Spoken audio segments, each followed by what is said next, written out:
Amen. We will praise God this morning. Amen. He's worthy to be praised. Amen. Amen. Hallelujah. He is here in our midst because the word of God says so. Hallelujah.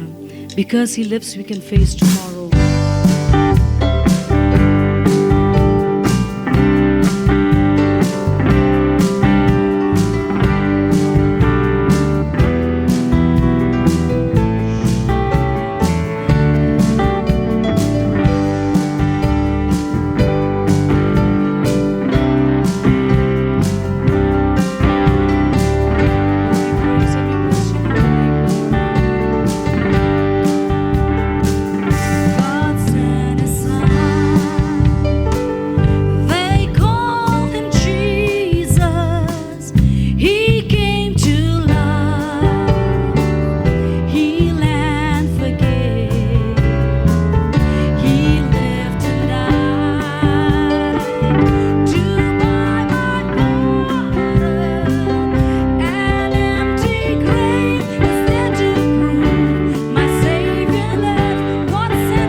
Once again, let's commit this time to the Holy Spirit. Holy Spirit, take over. Take over us. Take over this moment. Holy Spirit, work in us. Change us. Holy Spirit, anoint us as, Lord God, I speak, oh God, Jesus, Lord God. Use, oh God, Jesus, Lord, my lips, and also for those who listen, anoint their ears, so that, oh God, Almighty Jesus, your word will go deeper, will percolate into the Spirit, oh God, Jesus, Lord, and that we will be the doers of your word. Lord, I just give everything this time in Jesus' name, amen.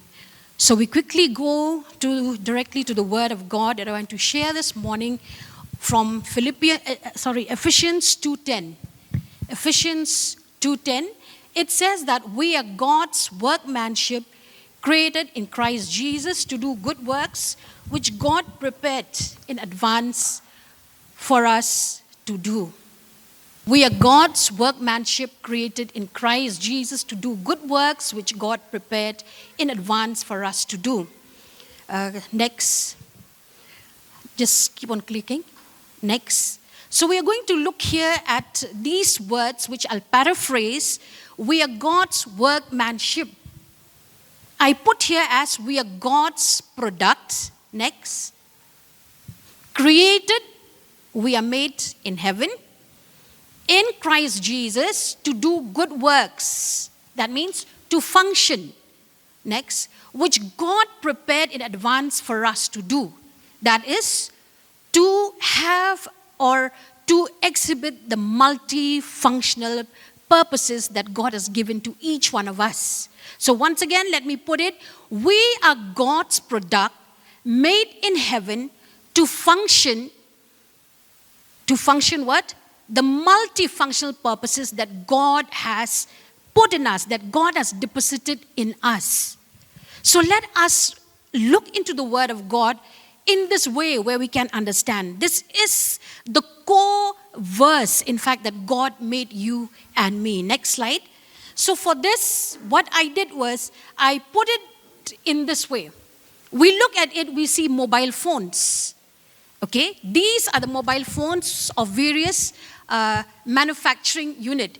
It can be Samsung, it can be iPhone, it can be many other. Next.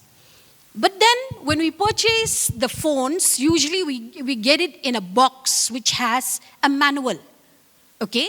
So prior to using the phone, you see that the manual is kept on top, of which we who purchase the mobile phones are expected to read. Next. And then after reading, to use it accordingly to the functions that are in the phones. The more the price, the more the functions. The less the price, the less the functions. But then, as human beings, what do? We keep aside the manual, we take the phone and we switch on immediately to see what is there. We flip from one page to the other, okay, from one interface to the other, but we do not know the full functionality of the phone. Next. Therefore, what happened is, when we look into this is the mistake that when we purchase the phone. Reason is because we have not read. And all of us, we do not use our phone to its full extent. We have, all of us, I believe here 90%, we all have smartphones, or 99.9, we have smartphones. And I doubt that all of us, we use it to its total function. We do not know what exactly a phone has. Some, it comes with many, like what I said, the more the price, the more the functions. So this is the problem with us. We are God's workmanship. We are God's product, made in heaven, like the phones manufactured by Apple, manufactured by Samsung, all of these. We are also the product. And what we do is, it has functions. God created you and me with functions, with multi-purpose functions in our life. But then few of us know what is there inside of you and me. Now, this verse, Proverbs 25, this verse hardly catches our attention. It says, the purposes of a person's heart are deep waters. The purposes of a person's heart are deep waters, but one who has insight draws it out. Most of us, we do not go by this verse. Most of us, in fact, we thought that we just came to finish the task that, as we walk here on the earth. That is just to finish our school, our college, we work, we get married, we have children, we marry off our children, and then we wait for our turn to die. That's it. But then, remember, this is not for you and me. I've put it behind, we are Christ's ambassador. We are being sent from the kingdom with so much of multifunctional purposes in our life. So therefore, my brother and sister, let us look into this as, the one that we are being called. Next slide. If you look at this picture, we see this man is being torn apart by many distractions. We live in the world where we are being pulled from every direction. That means our children, the care of life, the studies, the whatever, the job, the career, what to do, what next, who am I, all these, we're being pulled apart. But also, right from the day, the beginning of the day, in fact, we are being programmed.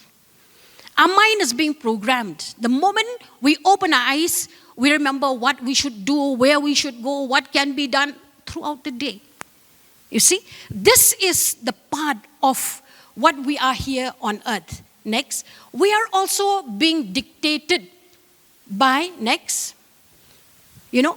the opinions of others of what we should value, how to measure success, and what our worth is. These are the things that bombarded us right from the very morning when we get up from our bed. And if we do not know ourselves, we're being swayed just like a ship, in the storm, to and fro, without having the foundation. Next. So therefore, what happened? We live a life based on other people's expectation. Therefore, the result is that we are all drained, confused, and disconnected from the very essence of who we are. This is the practical way of life that all of us lived. In fact, for this entire sharing that I'm sharing now, it is part of my motivational speech of where usually I speak to my students in colleges, in university, in forums. I have, while preparing my message, I had already prepared 3 messages. But yesterday, early in the morning when I was meditating, the Spirit just prompted me to look into this message, to share. Yes, I've edited some to suit to all the ages of the congregation here. But then this is a very important theme even to you and me at our age. We are not different from the young generations. We are all the same if we look at what I've already said. Next, the foundation of any meaningful life in Christ begins with self-awareness. Self-awareness that emanates from Proverbs 25. We do not know what is there inside of us. Only the wise, they draw it out. They bring it out, what is there in them. Therefore, the word self-awareness is very important because we bring that is within us. Okay? That also of which we were being created. Therefore, for you and me to know what is there, we have a manual. A manual is the Word of God. It's written there, everything of who we are, what is there in us, what to be done throughout everything. It is there. But we do not function fully because we do not know our manual. Most of us, we do not know the manual, therefore we use only few functions in life. That is, get up, we pray just 5 or even 1 hour, then you go to your work, your school, your whatever, you complete your work, sleep. Next day, yes, we pray. I do not say that we do not pray, we pray, but then it ends. Every day, 365 days, the same old thing we're doing every day. But we are not productive, we are not fruitful. But this morning, allow me to say that we have to understand ourselves. We are God's product, made in heaven, sent to the earth to do exploits. We have to know, bring out, because we all have the manifold gifts that God has given to us. It's up to us to use it. Therefore, if you do not know who you are, like what I've written, or the depths of your potential, we will never be able to reach there until we go back home. So on the day that we stand there, we will see there are many potentials that we have never used. And then finally we said, oh, only if I knew that. But it's already too late. Next. This verse also from the Message is very nice when I read. Paul, in fact, it is about Paul. When he speaks, it's very lengthy of his journey and his mission. One of the verse, he says that, what matters most to me is to finish what God started. The job the Master Jesus gave me of letting everyone I meet know all about this incredible, extravagant generosity of God. What matters most to me is to finish what God started. What matters to you and me is to finish that God has deposited in you and me. He has done so much, has given so much out of his generosity to all of us. But the question is, how much have we used what is there? And some of us, we do not know even that we have the things that God has given to us. So this is the verse that really touched me to, in every day that we do, let this be the motivation. Let this be, the force to back up every day when we get up from our bed. Next. And when we are here on earth, we are to progress. We are to develop in life. God has sent us to the earth, like what I said, as Christ ambassadors. Yes, we need to impact to the world. But before impacting others, we have to progress. We have to grow. We have to develop ourselves. But this it should be the development that it should be the spiritual, the socio-economic, and emotional, and also the intellectual or mental development. All these, it has to go hand in hand next. And therefore, God is looking, or God is waiting for us to have the balanced growth. Not that we think too much of a career. Not we develop so much on the emotion, we forget the spiritual. But God is asking us to have a balanced growth. So this morning, let us look into the development, the progress of our growth, because we are sent to impact the world. Impacting the world when you are not developed, all in all, or the all-round development, we cannot impact the world fully. Next. So therefore, we have to look inward, look at ourselves, inside of us, so that we can move forward. Unless until you look at yourself, that means we cannot go ahead. Here, if you see 2 Peter 3:18, it says, grow in grace and in the knowledge of our Lord and Savior, Jesus Christ. In the knowledge of our Savior, Jesus Christ. So the knowledge is there. From where? I said the manual. All of us, we have a manual, that is the Word of God.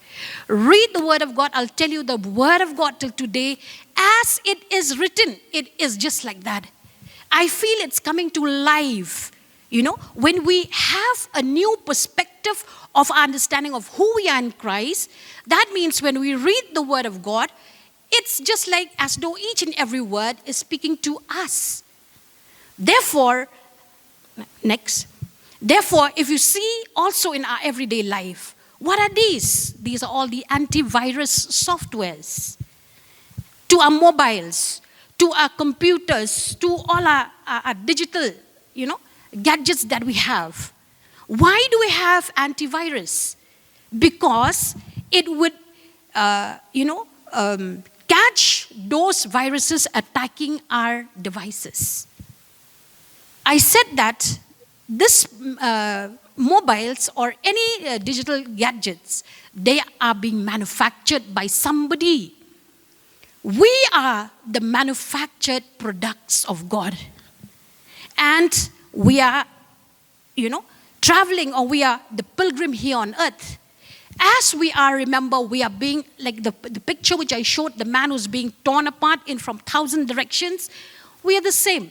We are being pulled by the cares of the world. We're being pulled by many things. But God gave us the antivirus software, that is His word, to cleanse us.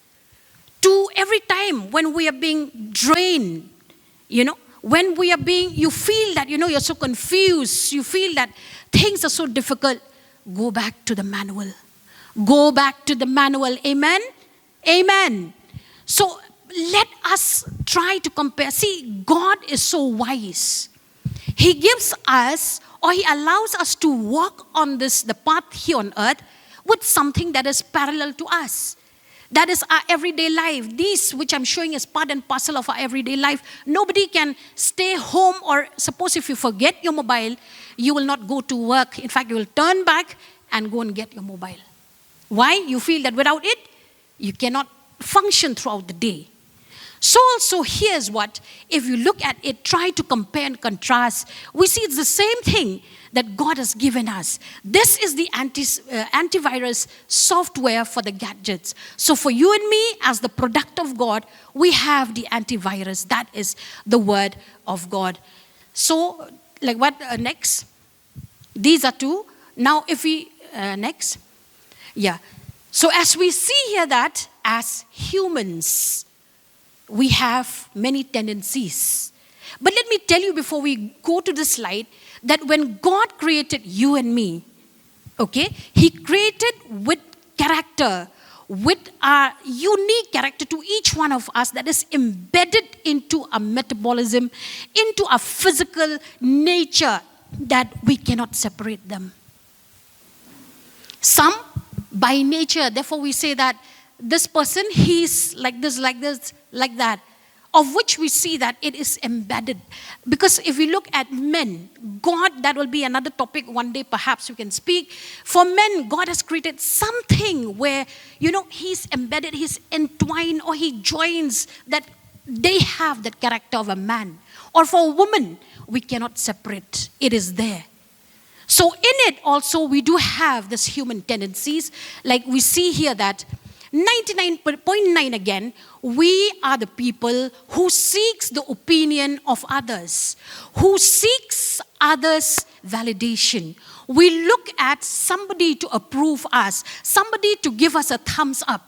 But the word of God here, Galatians 1:10, you read for yourself, it says, am I not trying to win the approval of humans? See, Paul, when he was when he was speaking to the Galatians in his letter, he says these words that, am I not trying to win the approval of human being or of God? Or am I trying to please people? If I was still trying to please people, I would not be a servant of Christ. Our human nature, it is always that we look for validation from people. We want people's approval. And next, especially in this generation, we lived in a generation that, we look for like, subscribe, comment, like we see every time in our, in our devices. You need to give thumbs up every time. You need to share, like, comments, all of these. This is the generation. And in fact, these are the things that pushed us to be more bold in this area. But children of God, people of God, God did not call us for this kind of a lifestyle. We keep on saying the lifestyle of worship. What is it? The lifestyle of worship.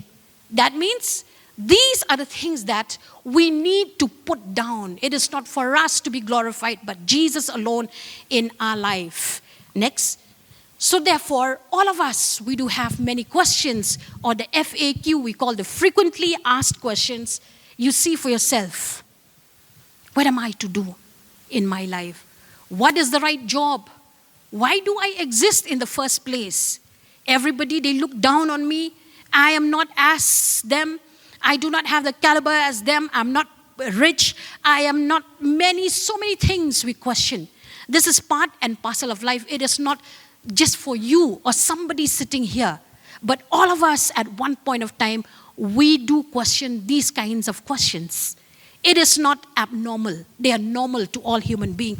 It is human tendency. Next. But then, do you know that when you have all these questions, the journey begins from here? What is the journey? The journey ahead of us as children of God. So, also, what next? We see here, I was telling about self awareness, which emanates right from the Proverbs 25. We have to understand ourselves. All of us are not born the same. Even if we have 2 kids or we have 7 siblings like us, we are all different, 7 different character. God has created uniquely in all of us. Therefore, we need this, which we call is the self introspection, or we need to look at ourselves to examine ourselves because we are still human. Next. Imagine waking up every day and stepping into a life that is fully yours, where you're not living for others and not chasing someone else's version of success, but living a life that is aligned with you, with who you are in Christ. Next. You read for yourself. I've put point-wise not to miss anything. And it's easy to get lost in the, in the hustle and bustle of the life that we are in, especially today. Next. So these are the things that, as human beings, these are all the characters that we have. But then, self-awareness or self-examination or introspection, in fact, is the ability to look inward, the ability to look to yourself and to reflect honestly who we are and what we believe. Most of us, in fact, we do not realize that it is important for us to look into our life, what exactly we have to do, what exactly we have to evaluate from our life. Next, Romans 12:3, here it says, do not think of yourself more highly than you ought, but rather think of yourself with sober judgment. The word sober judgment, judge yourself. It is good that we realize that we need to judge ourselves. Okay? We should not have a feeling of thinking that who is better than me? Or it's okay, that's part of my life. If you do not like it, do not be friend with me. These are, I'll tell you, they are just the kids' talks. But God, in fact, He did not remove from us, even till today, even for matured Christians. All of us, we do have, all of you, we do have, the negative points in our life. We call the weakness. But God is giving you the opportunity to deal with those weaknesses. So here it says next, true self-awareness asks us to go deeper. It challenges us to examine our motives, our fear, values, and our dreams. People of God, this is what God wants from all of us. We may say, I cannot do it, it's too much for me. If it's too much for you, that means, I'll tell you, all of us, we do not know what the Word of God says, what our manual says. Better go back to the manual to check what it has to say to us. And next, also, just keep on going. When you are self-aware, you begin to see your life not as random series of events that are happening in your life, but as journey with a purpose. When you examine yourself, when things comes your life, you realize that they are not just a series of events, but rather it is for us to grow. Every experience, challenges, victories are part of our unique path. We see ourselves as co-workers with God in revamping our life. From the time before we were born again, we know we have many weaknesses. But then God is waiting for us because we are co-workers in Christ. Co-workers, that means God has to deal with you and me first before we impact the world. Before I go to the classroom to teach students, I have to study myself first, to read so that I can talk to them. I can explain to them better. And that happens where? At home, in my bedroom, in my study room, where I prepare myself. So also, God wants you and me, you and God alone, you and me alone. Not in the midst of many people. We do not, we miss, in fact, the target that God wants us to be. So also what we see is self-awareness also has the power to set us free. Why? Because we are bound by expectations of family, expectation of society, of cultures. But then if you know yourself, in fact, it frees us from all of those entanglement. Next, just click all of it. So when you live to please others, you live a life that's not your own.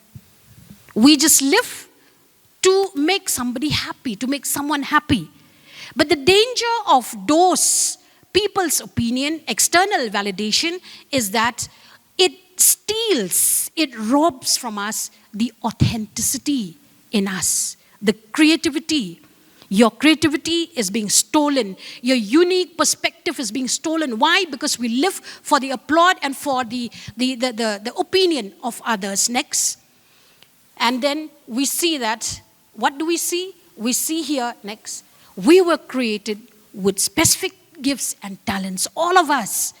When you focus on yourself, you open the door to discover and fulfill the purpose. God's purpose is there. Like what I said, if you have your mobile phones, for those who spend hours into those phones, they know more of the functions than those who do not spend much time except for WhatsApp, except for calling, except for listening music. But here's what we see is that we were created as the product of God with specific gifts and talents to all of us, to each of us according to His own will. But then, if we know the will of God, it is like opening doors to see more what we have in us, the potential to fulfill the purpose of God in our life. Next. So therefore, let me remind again, we are God's workmanship. We are God's product. We do not come here on earth just to finish our lifespan. But remember, we are God's product. I love reminding myself this word that I am God's product. I am God's workmanship created in Christ Jesus. For what? To do good works, to function according to what He Himself has prepared for you and me in advance. He has given in all of us in advance. It's for you and me to find it out. Next. So therefore, when we position with a true calling, we will experience the joy, fulfillment, and peace like never before. All of these, it comes from the life that when we use the manual more frequently, we use our phones more frequently. So it is for you and me to identify our what? The strength, the weakness, the opportunity and threats. We call it the SWOT analysis. This is the analysis where we use to look at what are our strengths, what are my weaknesses, what are the opportunities, and what are the threats. So for all of us, kindly let us stick to this. Do not say that I do not want to speak of my weakness. Weakness are beautiful, I'll tell you, if you know how to appreciate it. Because they will be the stepping stones for you to overcome it easily. Okay? Next. But remember, the biggest enemy to unfold a potential is I myself, is you yourself. It's not Satan, it's not devil, whatever you call. But it's not that. The greatest enemy is yourself, is myself. I can shut and never use it until I die. Or I can open up myself and use to the full potential before I leave for my eternal home. So it's up to you and me to do this. And therefore, Patrick David, I like what he said was, stop beating yourself up. Start building yourself up. Do not say that I'm poor, I'm this, I'm that, I'm negative. So many negative things. But rather, he said what? Build up yourself. Build up, because the only enemy you have to win over is yourself. Win yourself first. Love yourself first. Many people, they do not love themselves. They appreciate others. Why can't I be like them? But then that's wrong. The word of God also, it speaks of how much, in fact, that God is very particular to each one of us. Next. Therefore, you need to discover yourself, to develop self-awareness, to self-realize yourself. Next. And therefore, next, we need servicing from God. What are the servicing? Like how you go and service your vehicle or your phone or whatever you have. The same thing we need from time and again to be serviced by God, servicing, overhauling our life. Because we are here on earth, there's high tendency that we're being polluted. We are being used, or sometimes that we are down. Therefore, we need the servicing. Next. So, the verse here that I want to say is Proverbs 29:25. It says, the fear of human opinion disables us. You fear people. You fear what others will speak of you. You are scared that they see your shortcomings. Remember, you are the one who has the key to disable you. You cannot do anything anymore. You have your phone. If you do not want, if you want to just put it in a, what do they say? The noise, the sound. That perhaps in a meeting, what do? You silent. You keep in a silent mode. Okay? You have the potential to flip your phone, to do whatever, to disable. So also you and me. That means if we look for the opinion of people, we disable ourselves. We cannot function fully for what God has called us. Next, therefore, we need to get away. The getaway means you have to come out, be there alone. We're talking of the solitude. Next, embrace solitude. Why? Because we live in a hustle bustle of our city life, of our everyday life, with so much of distractions. But then, people of God, let me remind you, we should have time for ourselves. We should go out and be ourselves. I'll come to that. So here's what we see is, solitude is the path from ordinary to enlightenment. Go on. And here we see that if you love solitude, I'll come, what is it? Solitude, that means what happened? We thrive. Next. Solitude versus loneliness. Let's see, what is it? Solitude is the choice. It is a choice to be alone. You choose to be alone. You chose yourself to be alone. And what happened? Even when you're alone, you are so satisfied, you're content. But loneliness is a feeling of being alone and you don't like it. That is the difference between solitude and loneliness. But then solitude has a healthy practice. Next, where we see, perhaps when you talk of a solitude, it is just like a seed, that is inside of you that are being buried down to the ground. A seed like what you've seen here, it must die. You plant, and then it must die so that it produce and increase the production. And here, what we see in Mark 1:35, next slide, Jesus prayed in a solitude place. He chose. And very early in the morning, when it was still dark, Jesus got up, left the house, and went off to a solitary place where he prayed. You and I, we need a time that we should be alone. Some people, they do not love to be alone. They always want to be in the company of their friends. But then, as children of God, remember, we need them. Because solitude, in fact, it is not loneliness, but rather a birthplace of clarity. And also, we see David. David is another series which we can really talk on it. He is a man who faced loneliness at the most of all the Bible character. But David, what he did was he turned loneliness into time of personal development to the point that he rose of being the king of Israel. So that is from 1 Samuel. You can read for yourself, 17:34 to 37. Next. Yeah. So here, look at it. Solitude with God repairs the damage done by the fret and noise and glamour of the world. You and I, we need solitude. We cannot live every day. We sleep we go to sleep only, we are, in fact, our life is just a series of everyday routine. But then God is calling us for solitude just to be with Him. Because Oswald Chambers, in fact, these words that he said, solitude with God repairs the damage. When you're all alone with God, that is the place where it transforms us. And also, it is the place where it brings productive results in our life. Next.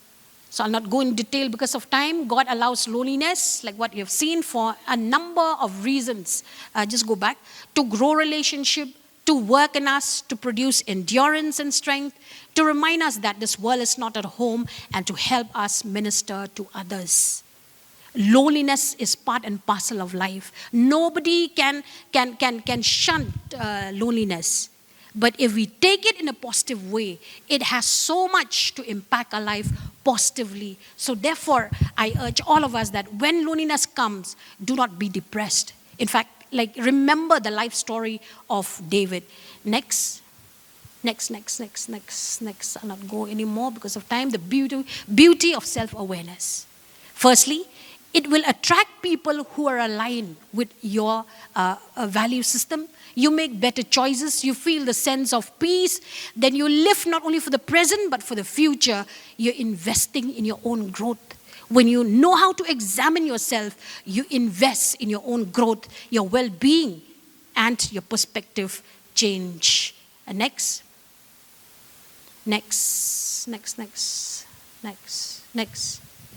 Okay, just go back. Therefore, the verse over there, 2 Corinthians 5:20, here it says that we are therefore Christ's ambassadors. Christ's ambassadors. That means all of us, we belong from a kingdom of God. We're being asked to represent His kingdom here on earth, how to impact the world. Therefore, we need to learn, we need to introspect, we need to grow, we need to develop in order to impact the world. As you see, the ambassadors of the world, how do they represent their own country with so much of knowledge and understanding and wisdom? So also we are ought and we are being called to do that. Next, do not conform to the patterns of the world. If we know how to examine ourselves, that means we stop chasing or imitating others. But then we live a life that is fulfilling to God. Next, let's see our response. What is our response? You keep on going. The journey is not an easy one.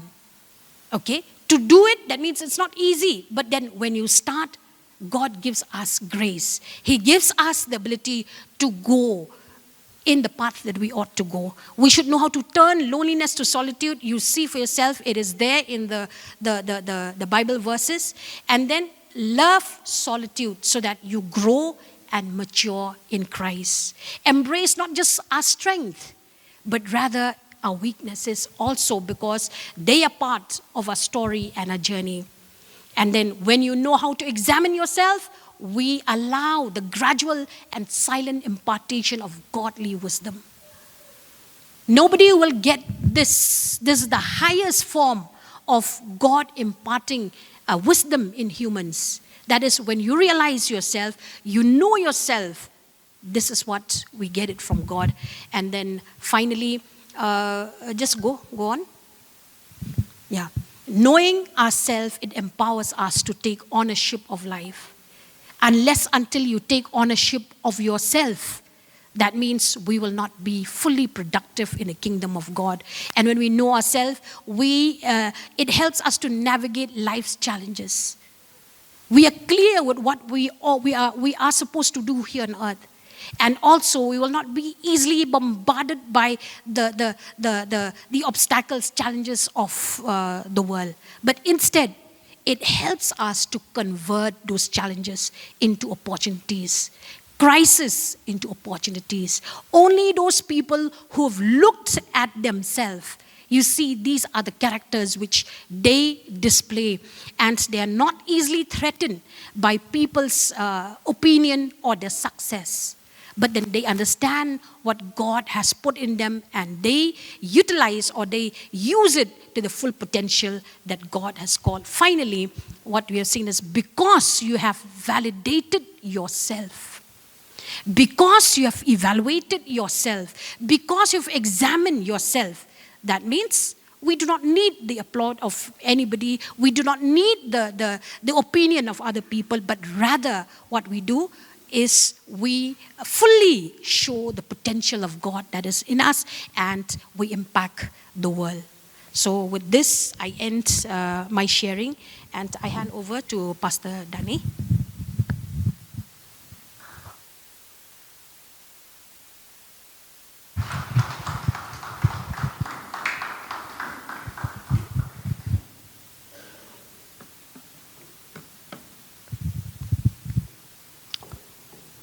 Thank you, Deaconess Dr. P.K. Ranga, for sharing. Though it has been condensed, I think so that would take another maybe the full day or 2 days workshop and seminar on just discovering ourselves.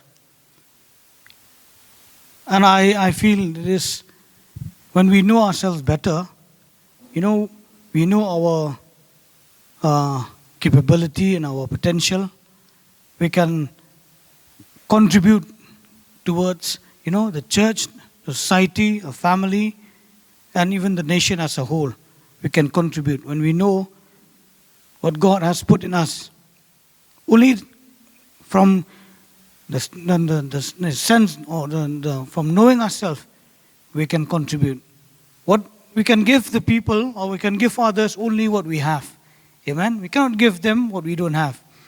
So just let me read from the Word of God. Like Doctor has said about the manual, which is the Word of God. Let's see from the Word of God, what does it say? Hebrews chapter 4 verse 12. It says like this, in the Amplified Version.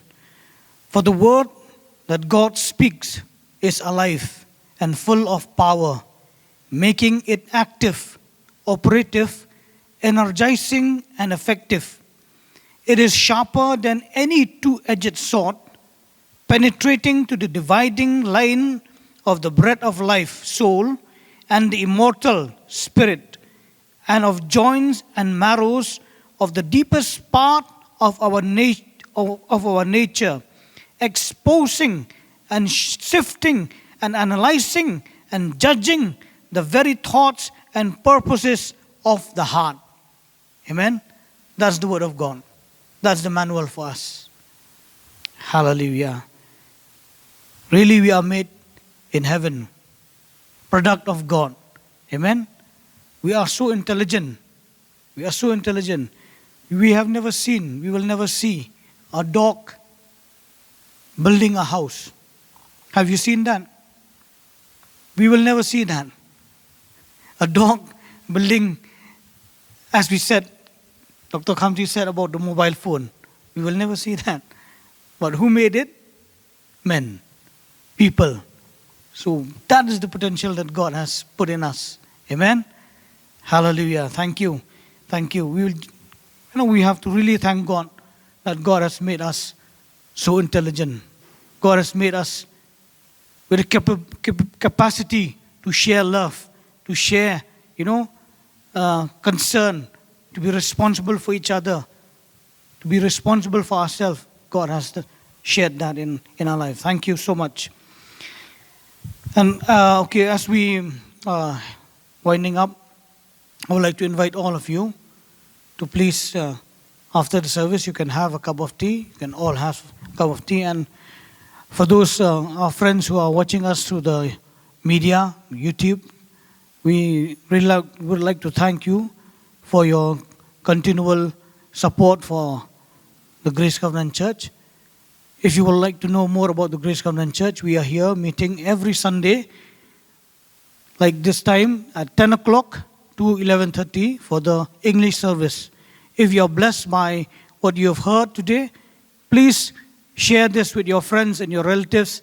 And if it is possible, you can come here, be here personally, in person at Grace Covenant Church here in Laban.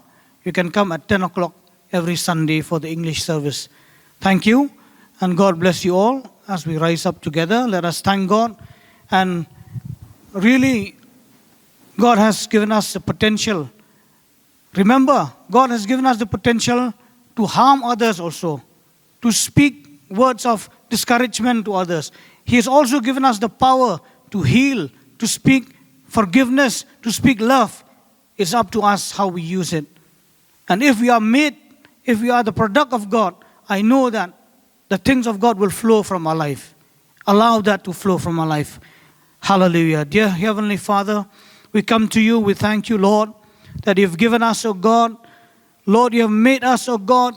And Lord, you have purposely, O God, made us, O God, to be, O God, your workmanship, O God, to be, O God, your prized possession, O God, to showcase us, O God, to the world, O God, how great you are, O God. You've made us, O God, with so much intelligence, O God. You've made us, O God, above every creature that you have created, O God. We thank you, Lord, that, Lord, through us, O God, let us, O God, through us, O God, we allow you, Lord, to function in us, O God. We allow you to manifest your love and your concern and your, Lord, your grace to others, O God. Lord Jesus, we ask you, Lord, as we have received, oh God, Lord, your word in our lives, oh God, even today, oh God, let us, Lord, be aware and we will understand, oh God, that you dwell in us, oh God. And Lord, what you have bestowed in our lives, oh God, we will share it with others, oh God. Thank you, Lord, for your blessing us, oh God. Thank you, Lord, for you spoke to us today, oh God. Bless, oh God, this time, oh God. Even, Lord, as your children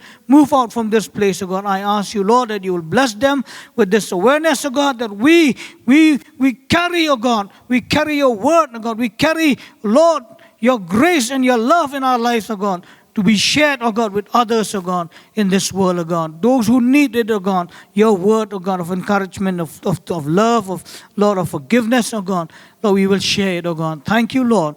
Lord, we give you all the glory, even, Lord, as we leave from this place, O God. May the love of God the Father, the grace of our Lord and Savior Jesus Christ, and the sweet fellowship of the Holy Spirit be with each one of us now and forevermore. Amen and amen and amen. God bless you all. Shall we all